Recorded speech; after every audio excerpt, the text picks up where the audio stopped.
আসসালামু আলাইকুম। সিলেটের কোম্পানিগঞ্জের ভোলাগঞ্জের সাদা পাথর ফেরত দেওয়ার আর মাত্র একদিন সময় বাকি রয়েছে। গত 24 আগস্ট সিলেটের নতুন ডিসি সারোয়ার আলম ঘোষণা দিয়েছিলেন যে আগামী 2 দিনের ভিতরে যার যার কাছে সাদা পাথর রয়েছে তা ফেরত দিতে হবে। যদি ফেরত না দেওয়া হয় তাহলে এই 2 দিন পরে যার কাছে এই পাথর পাওয়া যাবে তাদের বিরুদ্ধে আইনগত কঠোর ব্যবস্থা নেওয়া হবে বলে তিনি হুঁশিয়ারি দিয়েছিলেন।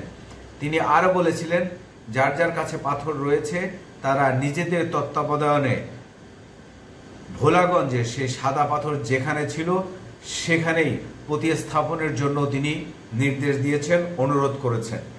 আজকে আমরা দেখলাম যে দ্বিতীয় দিন তার আলটিমেটাম দেওয়ার প্রথম দিনে বেশ কিছু পাথর বিভিন্ন জায়গা থেকে উদ্ধার হয়েছে এবং ভোলাগঞ্জে সেখানে নিয়ে ফেলানো হয়েছে যে সাদা পাথরের স্থানে।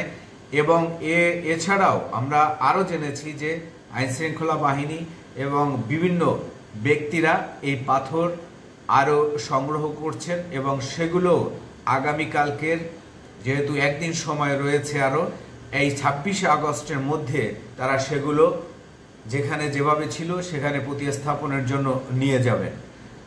এবং বেশ কিছু জানেন যে গত 2 মাস ধরে পাথর লুটপাট করা হলেও প্রায় গত 2 সপ্তাহ ধরে যে ট্রাকগুলোতে বা যে পাথরগুলো আনা হয়েছিল সেগুলো আসলে কোম্পানিগঞ্জ থেকে সরাতে পারেনি চোরাকারবারিরা।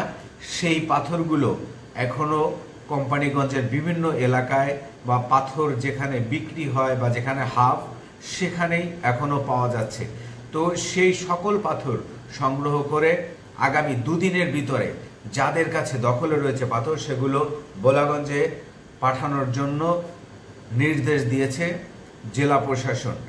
আমরা দেখেছি যে নতুন ডিসি সারোয়ার আলম সেখানে যাওয়ার পরে বেশ কিছু তদারকি এবং উদ্যোগ নিয়েছেন যা বিভিন্ন চোরাকারবারিদের মনে ভীতি সৃষ্টি করেছে।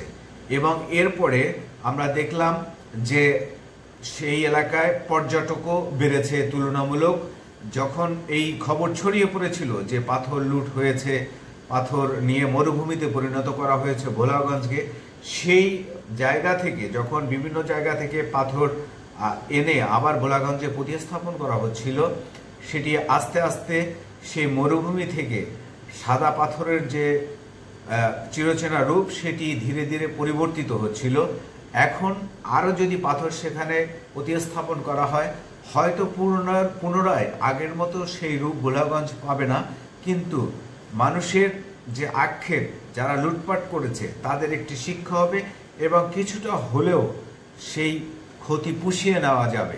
এবং ডিসি সারোয়ার আলম নিশ্চয়ই অভিনন্দন এবং এই জন্য তাকে ধন্যবাদ দেওয়া প্রয়োজন যে তিনি কঠোর হস্তে এই চোরাকারবারিদের মোকাবেলা করছেন এবং সেখানে সাধারণ মানুষও তার সঙ্গে রয়েছেন এবং বিভিন্ন রাজনৈতিক দলের নেতারাও তার সঙ্গে এখন কাজ করছেন এবং যারা পাথর ব্যবসায়ী রয়েছেন তাদেরকেও তিনি বুঝাতে সক্ষম হয়েছে এটি ওই এলাকার সম্পদ, পরিবেশের ভারসাম্য রক্ষার জন্য ওই এলাকায় এই ধরনের কর্মকাণ্ড আর করতে দেওয়া হবে না।